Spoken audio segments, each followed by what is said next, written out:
Okay, homework number 4.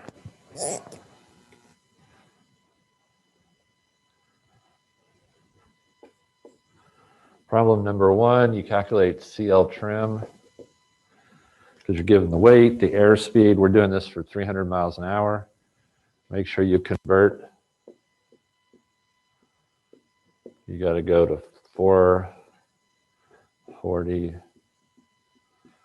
feet per second, otherwise you're not going to get the right units and the right answers, right?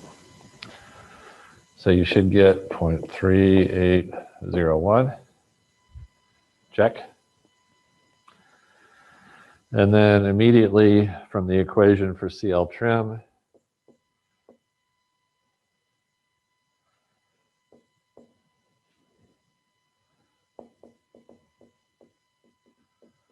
you can solve for alpha trim,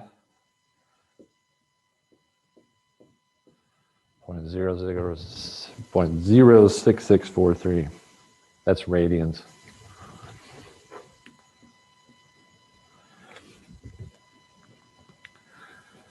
And these are the first 2 entries on your spreadsheet, CL trim and alpha trim. Make sure you follow the order that's specified in the homework handout. And this will be in the column, or sorry, the row for 300 miles an hour, or 440 feet per second.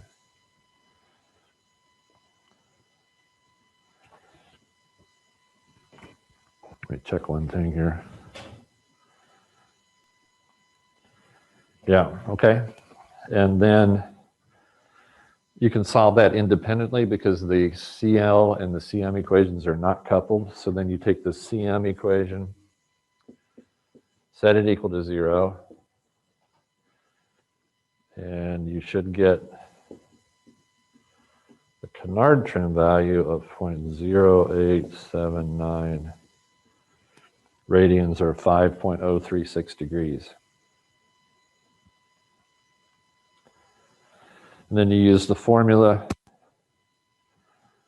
to convert or to calculate from alpha trim. You can get alpha wing body trim. So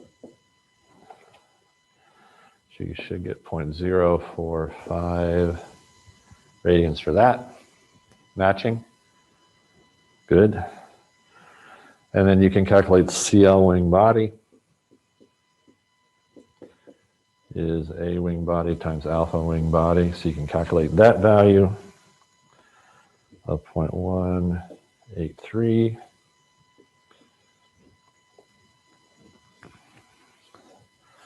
And again, these are all entries along the spreadsheet that you can, in fact, what you're doing is you're hand calculating so you can spot check that row on your spreadsheet. And then the formula for the angle of attack of the canard, it's the wing body plus the upwash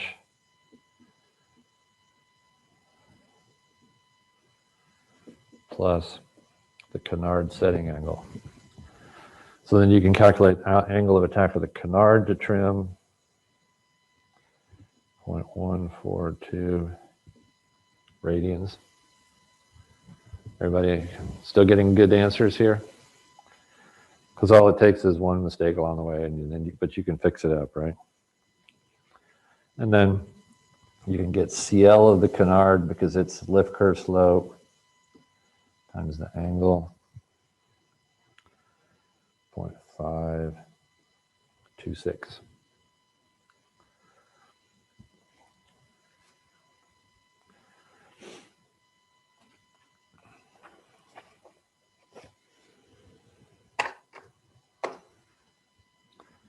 Questions about that?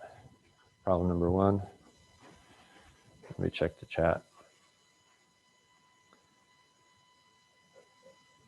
Yep.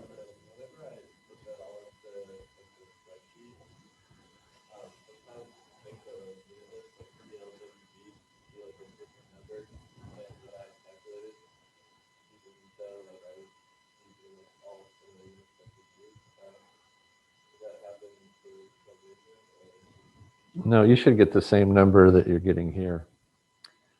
Now, Excel, I mean, as you propagate across, it's probably carrying 8 or 16 digits. So there might be a slight difference. No, it should match. Yeah.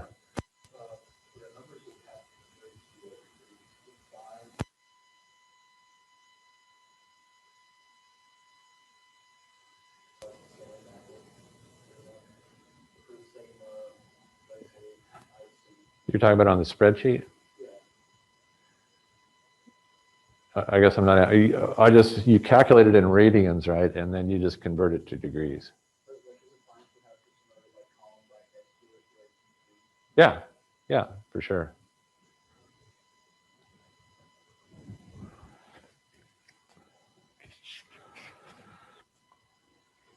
In fact, I'll show you my spreadsheet and what the headers are on it.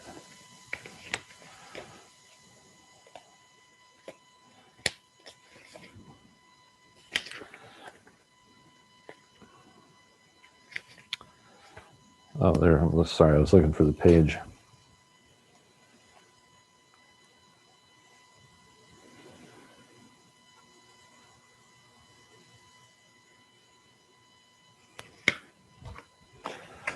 All right, problem number 2 is to trim with an elevator. And so in the formulas, you're going to set IC equal to 5.0 degrees, which is 0.0873 radians. And then you have to calculate CM0, because you're plugging in that. Make sure you got that right. The rest of the data, you just pull there for the solution. So then you need to calculate the determinant and the elevator trim and the alpha trim from those big formulas, right? You got stuff up here divided by the determinant, stuff up here divided by the determinant. Spot check the determinant, 6.791. You guys getting that? Yep. Okay. And then your elevator.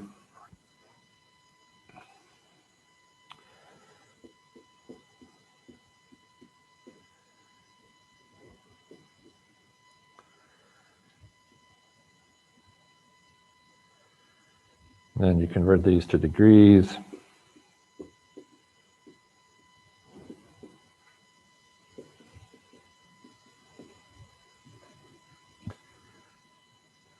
And the reason we do that is that we mentally, at least I do, and I think most people do, have a good feel for what degrees are, what's big and small, but in radians it's harder to tell. So that's why I always convert everything to degrees.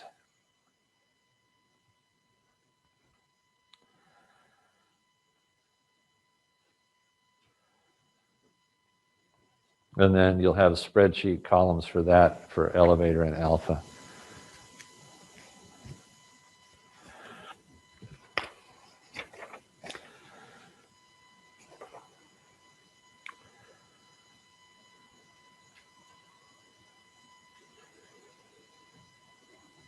All right, and then we're problem number 3. We're adding a trim tab. First thing you do is validate these numbers.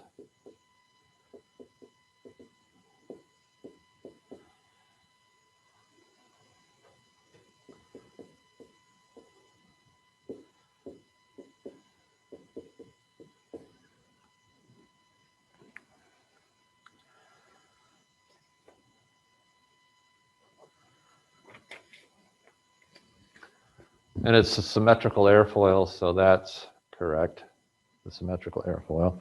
And then I ask you to copy and mark the points you picked, right? So you should have copies of the charts like this one here, showing the T over C value, this curve here, T over C of 0.06. And that's just, it's a 6% thick cord airfoil. And so you should get something, it looks like minus 0.53 is correct. Why is it negative? Notice that this is kind of tricky, right? The minus sign, it says this is minus B1. So 0.4 is actually minus 0.4. That's why I gave you the answers, but I want you to look at the chart and realize that often these charts, you have to look very carefully at the legend and the axes.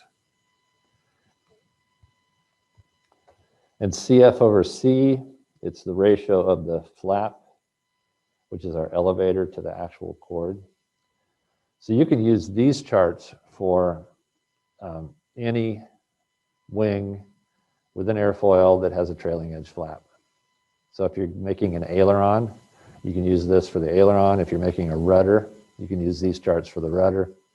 Same thing for an elevator. So it's generic in the sense that they tested an airfoil wing in the wind tunnel with a flap and deflected it. So we're good there. Make sure you show me a copy and show me the point pick, because we're going to check on that.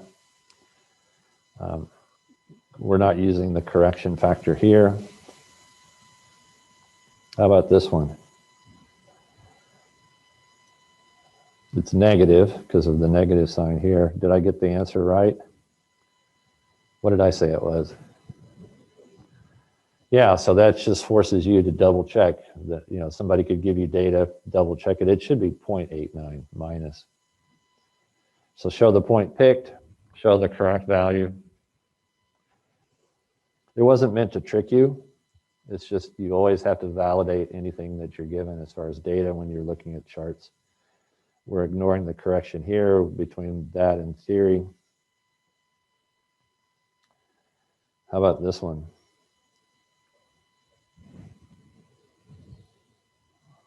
So we're interpolating, we're not at 0.1 or 0.2, we're halfway in between or partway in between, so you can kind of mark in between the two charts to get the value we want, the CT over CF. And so minus 0.011 degrees per degree looks right, but notice the units there. This is really important. Why this chart is per degree. What were the units on the other ones? You know, we have to go back and look. It says per radian.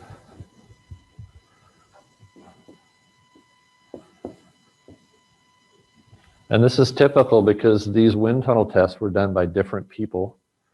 And so their charts may have been measured per radian or per degree, and so you always have to look at the units just like anything else.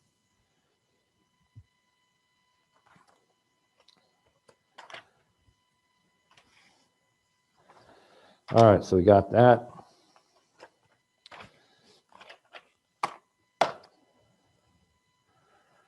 And then you have to use the formulas in the book that we talked about to calculate CHE0 using these values. B2 and B3 stay the same in the formula. We have to convert this.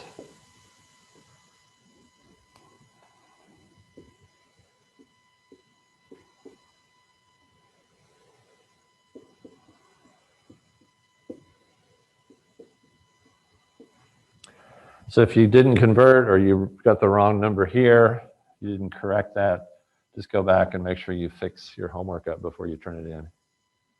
Yep.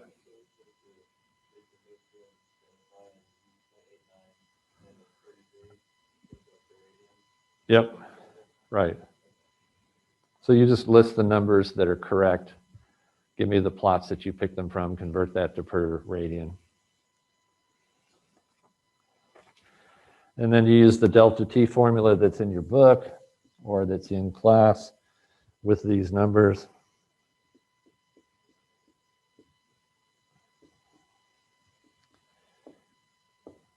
And there's the number you should get.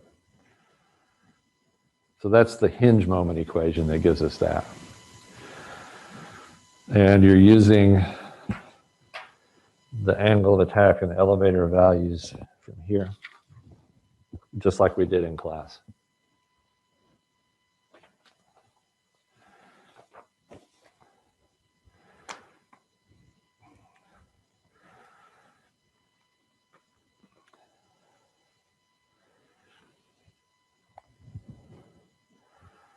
And so again, a lot of the text in the assignment is, I mean, often just reading the text seems to be more work than actually doing the problem, right? But I put it all in there so that I guide you through the problem and make sure the spreadsheet's in the right order and the right units so that the grader can grade it. So then your spreadsheet should look like this. There's that plot. You know, there's the CHE formula there, so you're solving for the trim tab, putting in alpha and delta E trim. That's that solution, which we went through. I think this has the rotate. I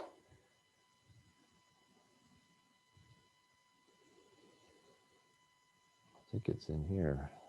Don't know why I have to go through that.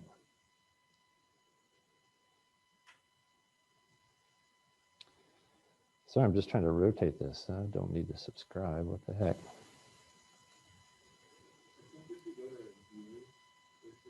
Is there? Usually there's just a little rotate icon. Yeah. Clockwise. Thank you.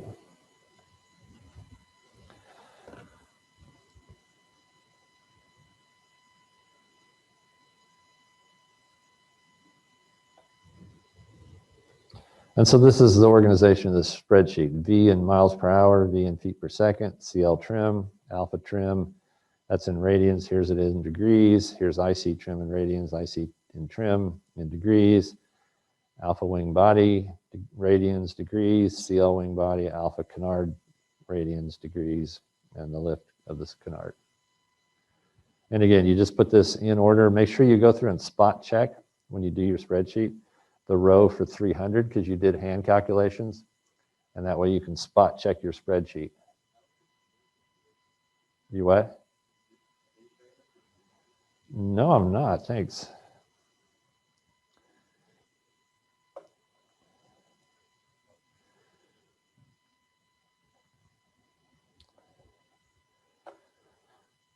Can't see Excel spreadsheet. Can someone in the class tell him? Thank you.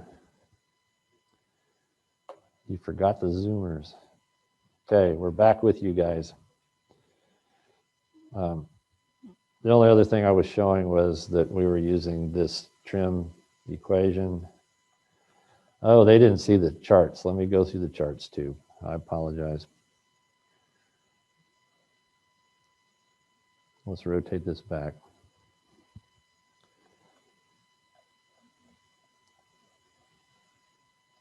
Okay, guys, on Zoom. So make sure you show the points picked here. There's the 0.53. It's per radian. Notice the sign is negative here, so that's why you get a negative. For this one, it's 0.89, not 0.089. And again, it's per radian, and it's a negative number. So make sure you show the point picked there.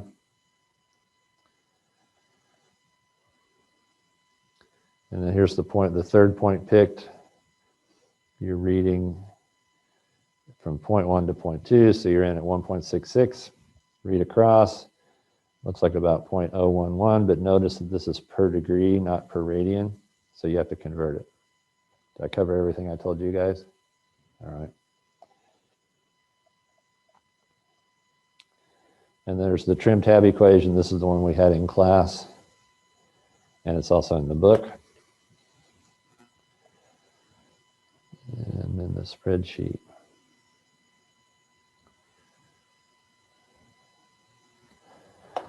And again, make sure you spot check your row for 300 miles per hour, convert to feet per second, CL trim, alpha in radians and degrees, IC in radians and degrees, alpha wing body, CL wing body, alpha canard, CL canard. And then here's where you put the elevator and the angle of attack, trim solution values. You'll use the same formula you hand calculated in Excel. And then here's the trim tab formula, and you're done.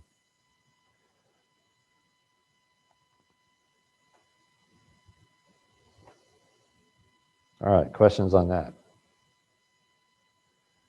Yes.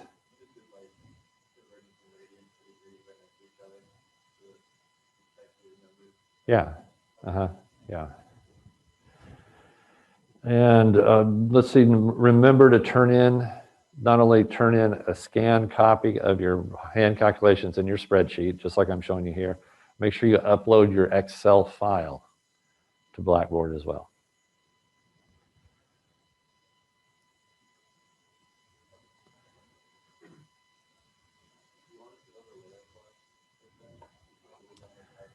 Oh, you don't have to. That's just what I did. All right, I think that covers that.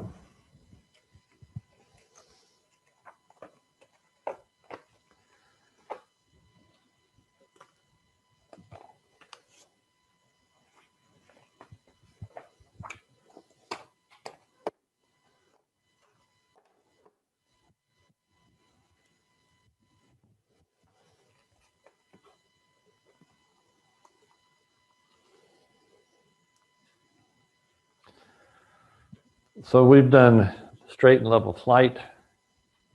We've done trim for that. We've added a trim tab to help the pilot with stick force on the elevator when he's doing straight and level flight.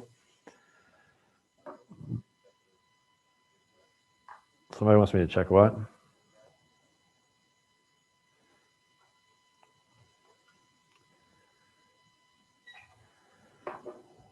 MATLAB for, no, I want you to do hand calculations. And I want you to do it in an Excel spreadsheet.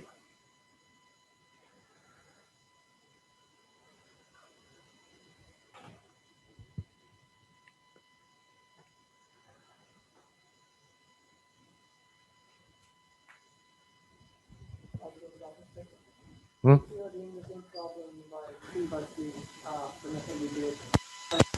Yeah, we're not doing that for this homework.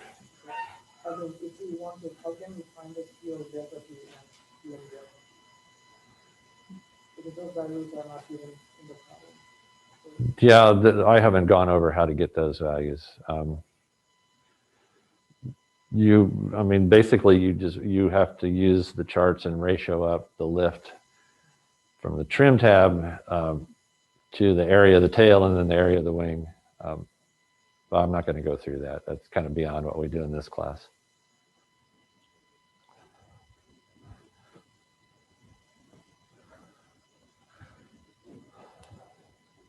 All right, so we've done straight and level flight.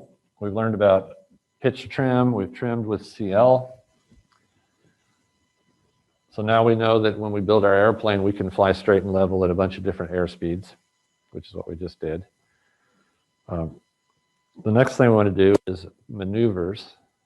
So we're going to do a pull-up.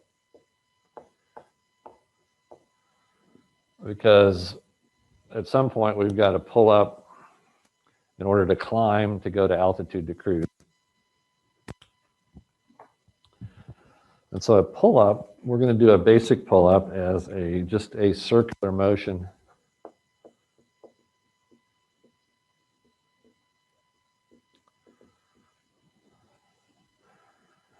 So this is the center of an arc, the center of a circle. I'm just going to draw the arc at the bottom. And the most critical case of an airplane in a pull-up following the circular path is at the bottom. Because at the bottom, the lift has to counteract all the weight plus the centripetal force to do the circular motion. Right, that's part of Newton's law, is that an object in motion in a straight line stays in a straight line unless acted upon by a force. And so there has to be a centrally acting force to cause it to follow the circular path. So the lift is going to be greater than the weight. The radius of this circle is going to be r. That's the radius of the pull-up. The airplane's flying with a velocity v. And over a short time, it goes through an angle theta over an arc length s.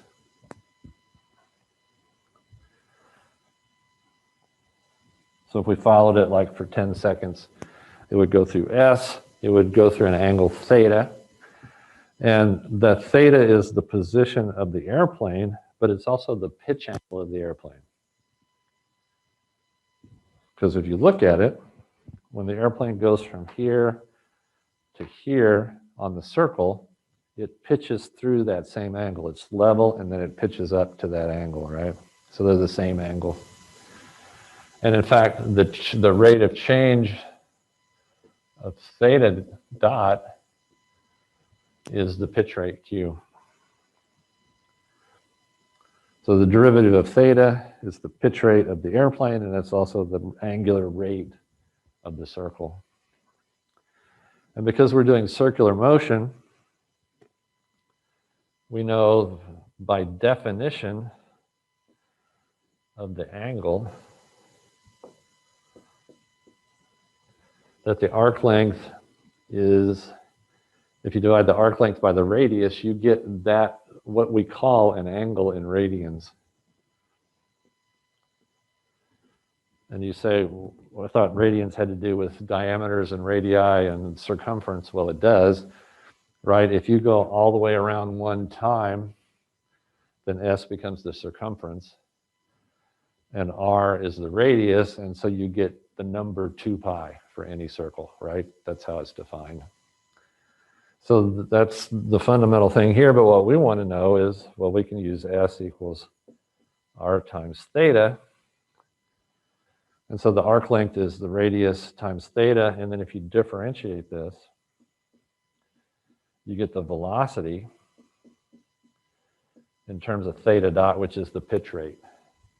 And so that's what we care about as far as the airplane is, if we know the velocity and we know the pitch rate, then we can find the radius of the turn. Because you don't typically have a tape measure attached to your airplane going up to the center of curvature. So if we're on the airplane, we can measure the velocity and the pitch rate, and then that tells us how tight our turn is. So I've drawn a free body diagram here, really, vertically, the forces. And so if we look at that, the lift minus the weight has to be equal to that centripetal force required to do the circular motion.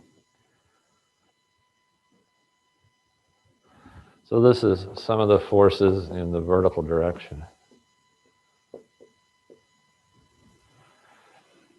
And if we factor out the weight and call it mg, we get lift over weight minus 1 equals mv squared over r. And it turns out it doesn't matter for the dynamics here what the mass is, that we get a relationship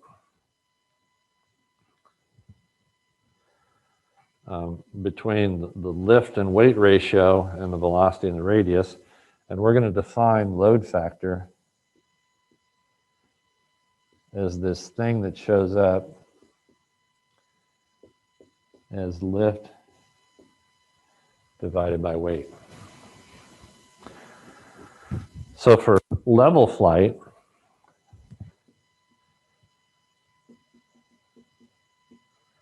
lift equals weight, so the load factor is 1. If we're doing a pull-up, if, say, the lift is twice the weight, then we're doing a 2G pull-up. The load factor is 2. And so this formula then becomes, instead of switching boards here, I'm going to write it here. Let's see, we get n minus 1 times g equals b squared over r. And if we substitute for r, remember that's how I said we were going to calculate r is from this formula. If we stick in for r in terms of v and q, we get q times v.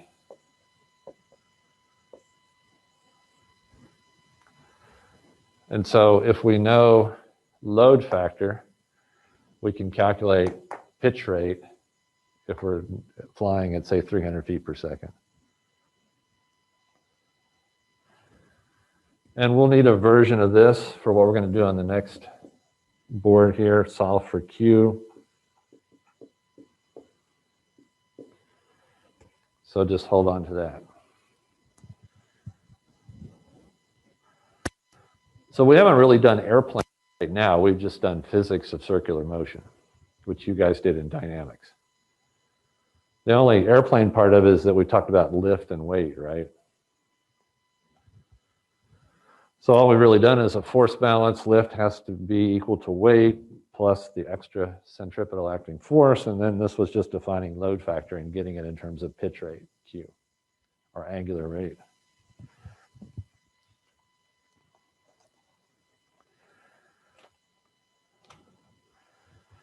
When we do aerodynamics of pitching motion, how are we doing on time? What did it say? 11:04, okay. When we do aerodynamics of pitching motion, that is an airplane rotating as it flies through the air, then that changes the lift and drag and pitching moment on the airplane slightly. Because now the airplane's not just going straight through the air, it's rotating as it goes through the air. So the pitch rate, Q, changes the aerodynamics.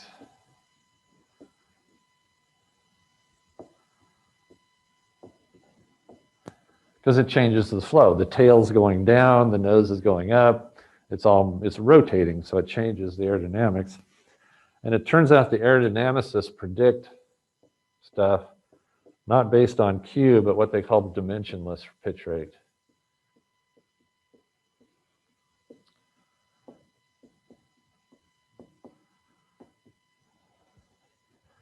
And this is defined to be, notice the hat on there. This is Q times C bar over 2V. And so is that dimensionless? Take a minute and work out the dimensions for this. Velocity is feet per second. This is radians per second. This is feet. So is it dimensionless? In other words, do the dimensions all cancel out? Do it in your head or do it on your paper.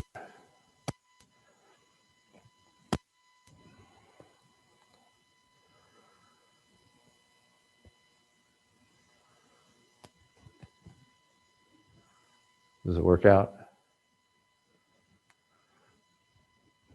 And then if we take this Q value from our dynamics on the other board and substitute in for Q, so we're going to plug in here, n minus 1 times G over V. So we're going to get this in terms of velocity and load factor.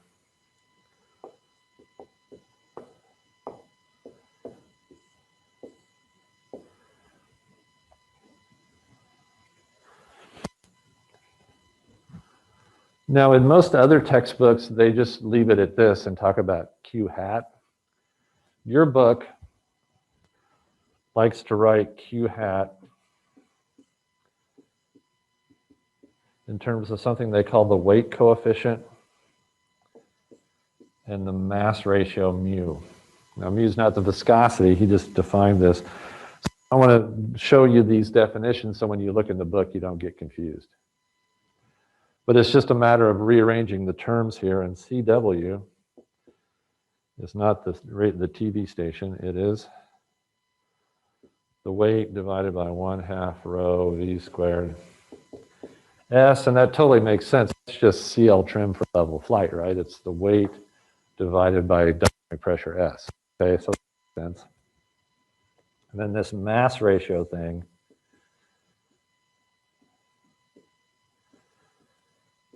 he defines to be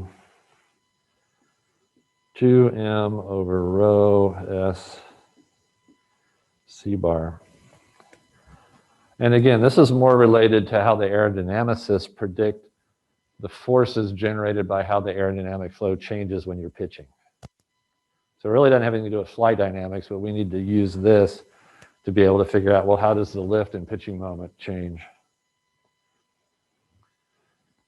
So sometimes we'll use this formula for Q hat. Sometimes we'll do this. But it all comes down to the fact that we'll get additional lift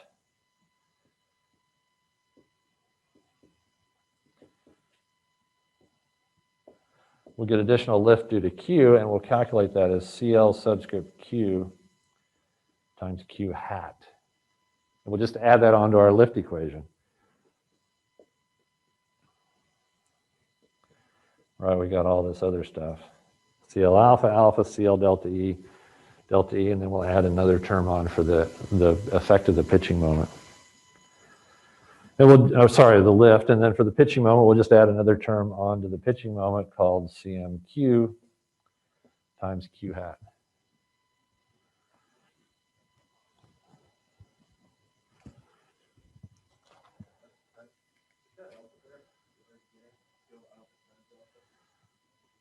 Yeah, this is, so I squeezed it together. Let's just write out the whole, where's my eraser? Oh, there we go.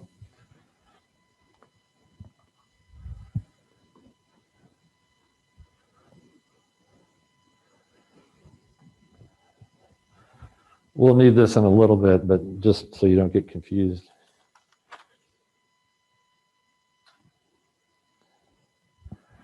Yeah, so we'll write the total CL is going to be CL alpha times alpha plus CL delta E times delta E plus, and this is the new part, like that, and then the pitching moment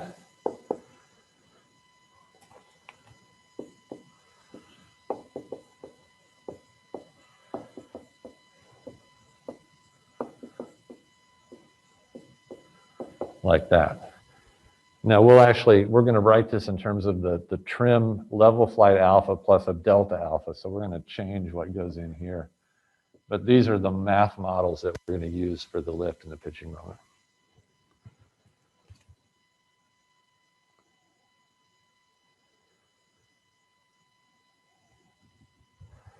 Somebody said, what is the word after dimensionless pitch? And somebody answered rate. So we're good there.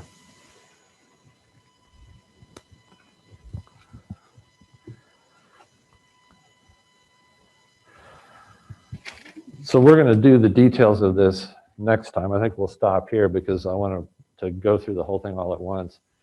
But what we're going to do is we're going to look at level flight and compare it to pull-up flight.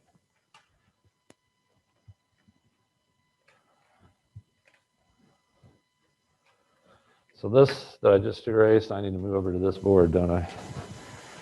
This stuff over here was the physics of circular motion. Over on the right that we just did was how the aerodynamic flow changes when you pitch.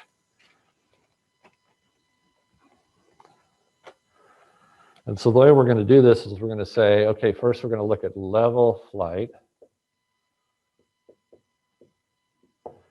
which means load factor equals 1, which means lift equals weight.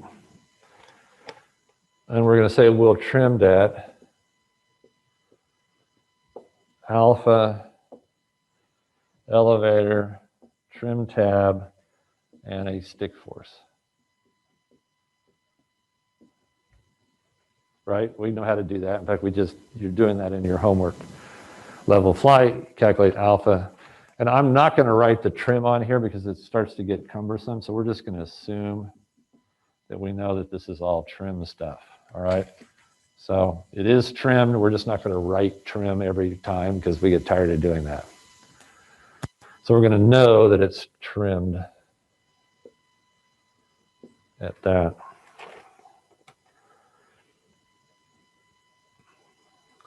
All right, and so the equations for that trimmed flight, using our math model,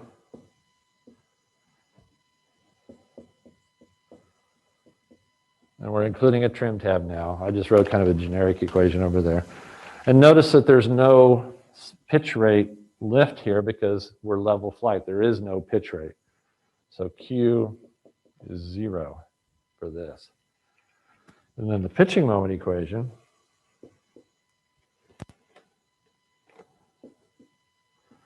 at this trimmed level flight condition looks like this.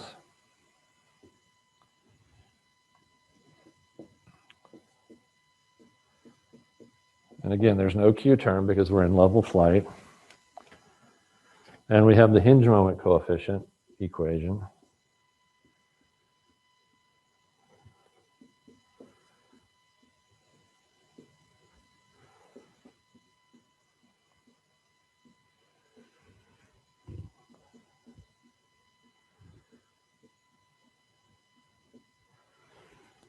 And then our stick force, we can calculate from that.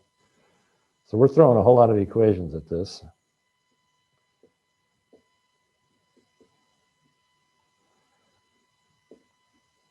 But it's just all our math models for the lift, the pitching moment, the hinge moment, and then the stick force. All right, so that's level flight.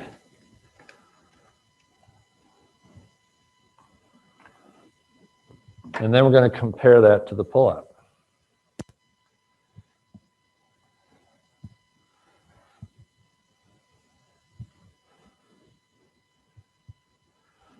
So on this side, we're going to do a pull-up. And the way we're going to calculate the pull-up, here the load factor is greater than 1, lift is greater than the weight. We're going to say, okay, when we do the pull-up, we're going to need some extra angle of attack to pull those G's. So this is the alpha that we're trimmed at for level flight. So this column is level flight, and then this is the extra due to the pull-up. And we're going to do the same thing for the elevator.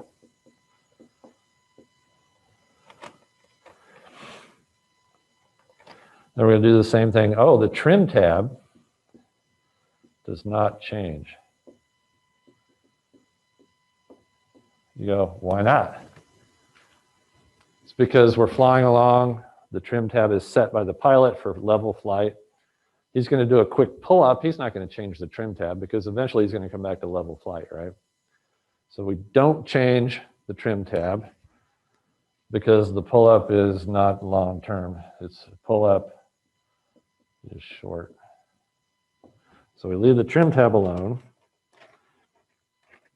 But the stick force could change because if alpha and elevator change, even though we leave the trim tab the same, that's going to change the hinge moment. So the stick force is going to be the level flight trim condition. And then here's the extra part here. And what we want to do is we want to calculate, and we're going to actually define these. We're going to define how much extra elevator it takes per G. How much extra angle of attack it takes per G. Why is it divided by an n minus 1? Because level flight is n equal to 1. So this is the extra elevator due to the pull-up, and this is the extra G. Like if we're a 2G pull-up, 2 minus level flight gives us 1. So this is really going to tell us, well, if I want to do a 3G pull-up, here's how much extra elevator I need, here's how much angle of attack extra I need. And so we'll calculate these. And the key feature that we'll look at is to make sure that this is positive.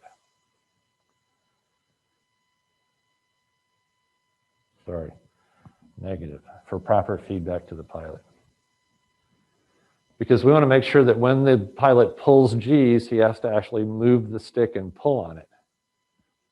Because if he can do a pull-up without even moving the controls, that's not good. Then there's no feedback there. So this is where we'll start next time. We've written the for level flight. We'll do the same thing in terms of these extra variables, and then we'll calculate these. Quiz on Friday. Make sure you finish the homework and do that. Again, just as normal, it's over the homework and the definitions and terms that are involved in that. Pull-up is not on the quiz.